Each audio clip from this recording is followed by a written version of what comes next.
जय हिंद बच्चों। आज सेकेंड पार्ट पढ़ेंगे हम लोग इसका, Indian economy on the of independence, है ना। तो इंडियन इकोनॉमिक डेवलपमेंट का ये पहला चैप्टर है और इस चैप्टर में जैसे कि मैंने कहा था आपको कि कहानी के माध्यम से सिंपली बात करेंगे और अपने आप सभी क्वेश्चन के आंसर कंप्लीट हो जाएंगे। तो इससे पहले हम लोगों ने एग्रीकल्चर सेक्टर को कंप्लीट किया। क्या कंप्लीट किया कि एग्रीकल्चर सेक्टर की क्या कंडीशन थी जब ब्रिटिश यहां से गए, है ना, और हमें अपनी इकोनॉमी दे दी। तो अपनी क्या, जिस इकोनॉमी को 200 साल तक उन लोगों ने नष्ट किया, सीधी सी बात है, तो हमें किस रूप में दिया तो स्पष्ट है, बिल्कुल खराब स्थिति में। साफ साफ कह सकते हैं कि उस समय एग्रीकल्चर सेक्टर बैकवर्ड था। तो हम लोग सेक्टर वाइज चेक कर लेंगे अपनी अर्थव्यवस्था और फिर आगे बात करेंगे। तो आज हम लोग बात करेंगे इंडस्ट्रियल सेक्टर का, कि जिस समय अंग्रेज भारत छोड़ के गए यहां से, तो उस समय हमारे यहां इंडस्ट्री की क्या अवस्था थी, इसकी बात करते हैं। तो सीधी सी बात है कि 200 साल तक जब अंग्रेज यहां पर आए तो उनका कुछ उद्देश्य था, ठीक है ना। तो उनका उद्देश्य जरा हम देखें क्या था और इंडस्ट्रियल पॉइंट ऑफ व्यू से उनका क्या उद्देश्य था। एकदम सही बात और सीधी सी बात थी कि वो हमारे यहां जो ऑलरेडी वेल डेवलप्ड इंडस्ट्री थी उसको समाप्त करना था, और उनकी यहां जो इंडस्ट्री डेवलप्ड हो चुकी थी या होने वाली थी या वो करना चाहते थे, उसके लिए यहां से उनका क्या फायदा हो सकता था, उन लोगों ने यही काम किया। तब यहां पर पहले ही एक क्वेश्चन आपका आ जाता है, बड़े इंपॉर्टेंट क्वेश्चन आ जाता है इंडस्ट्रियल सेक्टर से, कि what were the two fold motives of the British government behind deindustrialization. तो साफ साफ बात है कि यहां पर जब आए तो उनको पता चला कि हमारी इंडस्ट्री बहुत ही प्रॉस्पेरस थी, यानी जो कुछ भी हमारे यहां गुड्स बनता था वास्तव में इसका विदेशों में बहुत अधिक डिमांड था। तो हम बड़े संपन्न थे। तो पहली बात यह है कि जब वो यहां आए तो उनके दिमाग में ही था कि हमारी इंडस्ट्री को प्लान्ड वे में सोचे समझे चाल के साथ समाप्त करना था, जिसे हम डी इंडस्ट्रियलाइजेशन कहते हैं। और हमारे यहां से जो कुछ भी था रॉ मटेरियल के रूप में, उसका इस्तेमाल अपने इंडस्ट्री के लिए करते थे। तो अब देखिए, तो इस क्वेश्चन का आंसर क्या कि what were the two fold motives behind the deindustrialization in India. तो भारत में हमारे यहां इंडस्ट्री को जानबूझ करके समाप्त करने के पीछे उनका दो ऐसा कौन सा इरादा था। तो पहला इरादा था to get raw material at low rate. पहला इरादा था कि यहां से रॉ मटेरियल सस्ते दामों पे अपने यहां ले जाना, पहला चीज। मतलब raw jute, raw cotton, sugar, ठीक है, सिल्क, ये सब यहां से ले जाना था। इंडिगो यहां से ले जाना था। ये रॉ मटेरियल था जिसका वो लोग इस्तेमाल करते या किए अपने यहां इंडस्ट्री में फाइनल गुड्स के प्रोडक्शन करने के लिए। तो पहला उद्देश्य तो ये था। इससे उनका क्या फायदा होता, इससे उनका ये फायदा था कि जब सस्ते दामों से ये रॉ मटेरियल जब यहां से ले जाएंगे और उसका इस्तेमाल करेंगे फाइनल गुड्स के प्रोडक्शन में, कॉटन यहां से ले गए और कपड़ा बनाए वहां पे, सिल्क ले गए, साड़ियां बनाए वहां पे, धोती बनाए वहां पे, तो वो फाइनल गुड्स हुआ। तो फाइनल गुड्स की जो कास्ट ऑफ प्रोडक्शन होगा वो कम होगा उनके यहां, क्योंकि सस्ते रॉ मटेरियल उनको यहां से मिल गए। तो पहला तो ये उनका उद्देश्य था। दूसरा जो उद्देश्य था कि जो वहां वो फाइनल गुड्स प्रोड्यूस करेंगे, तो भाई वहां पर जनसंख्या ही कितनी थी कि उस गुड्स का डिमांड होता। तो उन्होंने हमारे देश को जो अधीन बनाया, तो इसके आधार पे हमारे यहाँ जो पॉपुलेशन था वो ये चाहता था कि हम जो अपने यहाँ गुड्स प्रोड्यूस करके और जो कपड़ा इस्तेमाल करते थे, अब वो न करके बल्कि हमारे ही रॉ मटेरियल को वो जो इस्तेमाल किया उससे जो कपड़ा बनाए वो हमारे यहां सेल करना चाहते थे, क्योंकि वहां बनाने का कास्ट तो कम हो गया, रॉ मटेरियल सस्ते मिल गया उनको, तो कपड़ा सस्ते में यहां बनेगा, तो हमारे यहां उसको बेचना चाहते थे। यानी फाइनल गुड्स का मार्केट यहां पर क्रिएट करना था, ताकि उनके गुड्स की डिमांड हमारे यहां बढ़ जाए और हमारे द्वारा प्रोड्यूस गुड्स जो हम यहां प्रोड्यूस करते हैं वो कम हो जाए, क्योंकि उसकी प्राइस तो बढ़ जाएगी उनकी तुलना में, है ना। तो उनके यहां जो आएंगे मशीन से बने हुए सामान आएंगे, जैसे कपड़ा ही है, तो सस्ते दामों पर यहां मिलेगा। आप जानते हैं कंज्यूमर्स यहाँ स्थिति क्या थी, बहुत ही खराब थी। लोगों के पास पैसा नहीं था, शोषण के कारण बचत ही नहीं होता था, तो वो क्या चाहेंगे कि सस्ते कपड़े मिले, तो उनके कपड़े सस्ते होते थे, वो यहां बेचना के लिए मार्केट बनाना चाहते थे। तो यही दो उनका इरादा था, ठीक है। और इसी दो इरादे से यहां पर हमारी इंडस्ट्री को समाप्त करना चाहते थे। तो उन लोगों ने यहां पर क्या क्या किया और जिसकी वजह से हमारी इंडस्ट्री की क्या कंडीशन हुई, डिटेल में जानने के लिए हम पॉइंट के आधार पर इस पर बात करेंगे। तो सबसे पहले उन लोगों ने काम क्या किया, भाई ये दोनों चीजों को प्राप्त करने के लिए कुछ तो दिमाग लगाएंगे ना। तो ऐसे में उन लोगों ने कौन सा काम किया, तो पहला उन लोगों ने काम किया कि जो हमारे यहां इंडस्ट्री थी उसे कहते थे हैंडीक्राफ्ट इंडस्ट्री। अब जो हैंडीक्राफ्ट इंडस्ट्री थी, यानी हमारे यहां हाथ से अच्छी अच्छी चीजें बनती थी, बहुत ही बारीक बनती थी। हमारे यहां हाथ से जो कपड़े बनते थे वो इतने बारीक और इतने अच्छे होते थे कि एक एग्जांपल आपको देके, ढाका का मलमल एक कपड़ा होता था और उस कपड़े को आप जमीन पर बिछा दीजिए, जमीन दिखाई देता था, कपड़ा नहीं। इतना महीन, इतना बारीक होता था। विदेशों में इसकी बड़ी मांग थी, बहुत डिमांड थी, ठीक है। तो कौन बनाता था, हमारे यहाँ जो आर्टिसंस तो बनाते थे, इतने अच्छे कारीगर थे। तो अब हमारे यहाँ जब इतने अच्छे कपड़े बनते थे, मैंने एक एग्जांपल दिया, इसी तरह से हमारे यहाँ लोहे के, पत्थर के, ठीक है, ऐसे ऐसे सामान बनते थे, प्रीशियस स्टोन्स के ऐसे ऐसे सामान बनते थे जो बहुत ही आर्टिस्टिक होते थे और सुंदर होते थे, और विदेशों में इसकी बड़ी डिमांड होती थी। तो इस चीज को समाप्त करना चाहते थे, क्योंकि अब विदेश में अगर इसकी बिक्री ज्यादा होती थी तो उससे हमें क्या मिलता था, सोना चांदी मिलता था भाई। उस समय जो एक्सचेंज का माध्यम था वो क्या था, गोल्ड और सिल्वर था, ठीक है। तभी हम कहे जाते थे क्या, सोने की चिड़िया। तो ऐसे कंडीशन में वो चाहते थे कि हमारी जो हाथ से बनी हुई चीजें और जिसका विदेशों में डिमांड होता था, हम भी उसको कंज्यूम करते थे, इसकी वजह से हम बहुत ही प्रॉस्पेरस थे, समृद्ध थे, वो समाप्त करना था।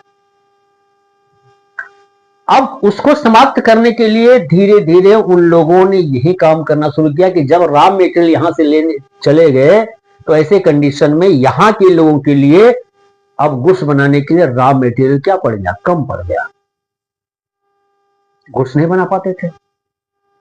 और साथ ही साथ ऐसे कंडीशन में होता क्या था कि सस्ते दामों पर यहां से रॉ मेटेरियल उठा करके अपने यहां लेके चले जाते थे, अपने यहां इंडस्ट्री में इस्तेमाल करते थे।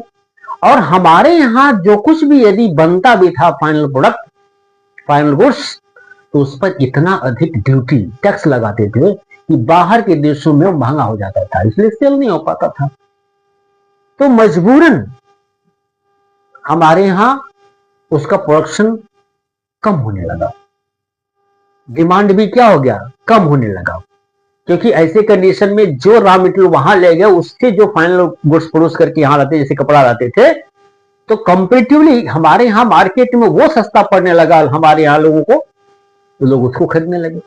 यहां पर जो जैसे खादी कपड़े बनते थे नहीं लोग इस्तेमाल किए क्योंकि वो महंगा पड़ने लगा। तो धीरे धीरे हमारे यहां जो इंडस्ट्रीज थी उसमें लोग अनएम्प्लॉयड होने लगे और ऐसे कंडीशन में धीरे धीरे हैंडीकैप्ड जो इंडस्ट्रीज थी वो नष्ट होने लगी। तो ये जानबूझ करके ये काम किया गया।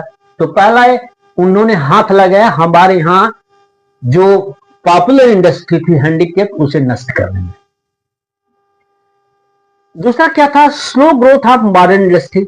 अब सो कॉल्ड मॉडर्न इंडस्ट्री की अगर हम बात करें तो देखिए उस समय भी दो सेक्टर था। तो एक सेक्टर गवर्नमेंट मतलब अंग्रेज थे, अब प्राइवेट सेक्टर्स में पैसा बहुत कम था, इंडस्ट्रियलिस्ट बहुत कम थे।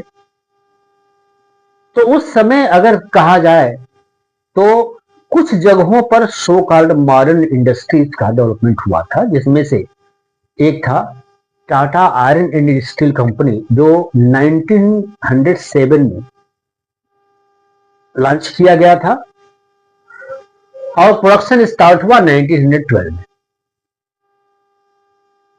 ले दे के बस एक ही था। कुछ आपको jute industries, cement industries start किया गया और उस इंडस्ट्री से जो सीमेंट का प्रोडक्शन होता था या जो कुछ जूट का प्रोडक्शन होता था उसका भी वो इस्तेमाल अपने लिए करते थे, हमारे यहां इंफ्रास्ट्रक्चर के डेवलपमेंट के लिए नहीं करते थे। तो ले दे करके जो था हमारे यहां यही इंडस्ट्रीज थी जिसे हम मॉडर्न कह सकते थे और ये नॉमिनल था, मतलब एक ढंग से कह सकते हैं कि ऊंट के मुंह में जीरा और कुछ नहीं था। तीसरा था lack of capital goods industries. देखिए कैपिटल गुड्स इंडस्ट्री का मतलब होता है कि वो इंडस्ट्रीज जो मशीन का प्रोडक्शन करे, है ना, और उस मशीन का इस्तेमाल हम करें दूसरे गुड्स के प्रोडक्शन में, जो यहां बिल्कुल नहीं था। मशीन का प्रोडक्शन यहां होता ही नहीं था, मशीन हम लोगों को बाहर से मंगाना पड़ता था, जो सो कॉल्ड मॉडर्न इंडस्ट्री कहते थे उसमें से। अब बताइए, तो यहां अगर मशीन का प्रोडक्शन होता ही नहीं था क्योंकि उसकी डिमांड भी नहीं थी, क्योंकि उस ढंग से यहां इंडस्ट्री का डेवलपमेंट भी नहीं हुआ था, तो जो कुछ भी था वो बाहर से मंगाना पड़ता था। इसीलिए इसकी कमी थी, किस चीज की, ऐसे इंडस्ट्रीज का जो मशीन का निर्माण करे। नेक्स्ट वन जो था वो था लिमिटेड गवर्नमेंट पार्टिसिपेशन। अब देखिए भाई, आम पब्लिक के पास पैसा कम था और ऐसे कंडीशन में आम पब्लिक अगर किसी इंडस्ट्री का डेवलपमेंट करना चाहे तो इसके लिए भाई बिल्डिंग बनानी पड़ेगी, मशीन खरीदना पड़ेगा, अच्छा खासा कैपिटल की आवश्यकता पड़ती, नहीं था उन लोगों के पास पैसा। और गवर्नमेंट जानबूझ करके यहां पर किसी भी इंडस्ट्री का डेवलपमेंट नहीं करना चाहती थी, क्योंकि उसको तो ब्रिटेन में इंडस्ट्रियल रिवॉल्यूशन करना था, यहां तो शोषण करने के लिए आए थे। इसलिए नाम मात्र का यहां पर केवल पार्टिसिपेशन हुआ, जैसे कि मान लीजिए रेलवे में हुआ, टेलीग्राफ में हुआ, पोस्ट में हुआ और रोड में हुआ, कुछ पोर्ट में हुआ, लेकिन वो भी अपने लिए, हमारे लिए नहीं। आगे इस पर हम लोग इंफ्रास्ट्रक्चर में बात करेंगे डिटेल में, लेकिन यहां पर अगर देखा जाए तो यही इनका पार्टिसिपेशन था। कुल ले दे करके आपको जो इतने पॉइंट हमने बताया, इससे क्या पता चला कि ये सभी पॉइंट जिम्मेदार हैं ये बताने के लिए, ये प्रूफ करने के लिए, तय करने के लिए कि जब यहां पर अंग्रेज थे तो उस समय उन लोगों ने इंडस्ट्रियल सेक्टर में जो कुछ भी किया, जो आपके सामने मैंने अभी एक्सप्लेन किया, स्पष्ट हुआ कि इंडस्ट्रियल सेक्टर का डेवलपमेंट कुछ नहीं था, ना के बराबर था। यानी कह सकते हैं सिम्टम्स, लक्षण के तौर पर कि वो बैकवर्ड था। इंडस्ट्रियल सेक्टर का बिल्कुल विकास नहीं था। आप साफ साफ शब्दों में लिख सकते हैं। किस समय? स्वतंत्रता के समय में, जब यहां से वो गए। तो एग्रीकल्चर सेक्टर हो गया, इंडस्ट्रियल सेक्टर भी हो गया। अब जरा हम लोग इंटरनेशनल ट्रेड या फॉरेन ट्रेड के विषय में बात कर लें। उस समय जो विदेशी व्यापार होता था, मतलब कि अगर जो कुछ भी हम यहां से, इंडिया से बाहर के देशों को सेल करते थे या बाहर के देशों से खरीदते थे, तो उस समय इस लेन देन में हमारे यहां क्या फायदा होता था, जरा चेक कर लेते हैं। भाई लेन देन हो रहा है तो कुछ फायदा होना चाहिए ना। देखते हैं क्या फायदा होता था। तो देखिए, तो इंटरनेशनल ट्रेड, अंतरराष्ट्रीय व्यापार या विदेशी व्यापार को जानने के लिए 3 पॉइंट का हम सहारा लेंगे। पहला कि उस समय कंपोजिशन, यानी किन किन चीजों की खरीद फरोख्त होता था, क्या हम सेल करते थे और क्या खरीदते थे। तो सीधी सी बात है कि सबसे पहले यहां से केवल हम रॉ मटेरियल सेल करते थे। यहां से हम कॉटन जैसे थ्रेड सेल करते थे, फैब्रिक नहीं। रॉ जूट सेल करते थे, इंडिगो सेल करते थे, यही हम सेल करते थे। और हम क्या क्या खरीदते थे? तो सभी फाइनल गुड्स हम ब्रिटेन से खरीदते थे, है ना। कुछ भी कपड़ा हुआ वहीं से खरीदते थे, थोड़ा बहुत मशीन तो वहीं से खरीदते थे। तो ये हमारा कंपोजिशन था कि फाइनल प्रोडक्ट हम ब्रिटेन से खरीदते थे और रॉ मटेरियल हम सेल करते थे ब्रिटेन को। ये कंपोजिशन हो गया। अब डायरेक्शन, तो डायरेक्शन का मतलब क्या हो गया कि हम किन किन देशों से व्यापार करते थे। जैसे मान लीजिए कि इंडिया है, ठीक है, हाँ मान लीजिए कि इंडिया है, सपोज इंडिया गोल नहीं होता है, पार्ट टाइम इंग्लिश सेंटर है, ईपी सेंटर है। तो अब हम जानना चाहेंगे कि यहां से किन किन देशों को हम सेल करते थे। तो भाई साहब एक बात तो हम स्पष्ट बता दें कि यहां से जो कुछ भी सेल करते थे उसका, और बिक्री करते, सेल मतलब, और जो हम खरीदते थे ग्रेट ब्रिटेन को जाता था 50%। तो हमारा 50% व्यापार ग्रेट ब्रिटेन से होता था। थोड़ा बहुत नॉमिनल श्रीलंका, ईरान से होता था, तब पर्शिया कहा जाता था। तो मैक्सिमम जो सेल हम रॉ मटेरियल करते थे ग्रेट ब्रिटेन को करते थे, और जो फाइनल प्रोडक्ट खरीदते थे ग्रेट ब्रिटेन से। तो लगभग 50% हमारा सामान ग्रेट ब्रिटेन को जाता था, ग्रेट ब्रिटेन से यहां आता था। ये डायरेक्शन था, थोड़ा सा श्रीलंका और ईरान। ये हो गया आपका डायरेक्शन। अब उन लोगों ने, बड़े चालाक थे सब, तो वो कास्ट ऑफ ट्रांसपोर्टेशन को कम करने के लिए, और विशेष रूप से दोनों में फायदा था। जैसे रॉ मटेरियल जब यहां बल्क क्वांटिटी में यहां से अपने देश ले जाते थे, तो ऐसे कंडीशन में भाई उस समय शिप्स का ही ज्यादा सहारा था, है ना, क्योंकि समुद्र के रास्ते से ही उनको ज्यादा ट्रांसपोर्टेशन करना था। तो लगभग समुद्र के रास्ते से ले जाने के लिए उनको, ठीक है, जो दूरी पहले ये जो ट्रेडिशनल कंजर्वेटिव रास्ता था वो बहुत ज्यादा लंबा था, जिसकी वजह से कास्ट ऑफ ट्रांसपोर्टेशन अधिक होता था। उसको कम करने के लिए उन लोगों ने स्वेज कैनाल, एक आर्टिफिशियल रास्ता बनाया। कब? 1869 में। और जिसकी वजह से उनकी दूरी लगभग 193 किलोमीटर हो गया।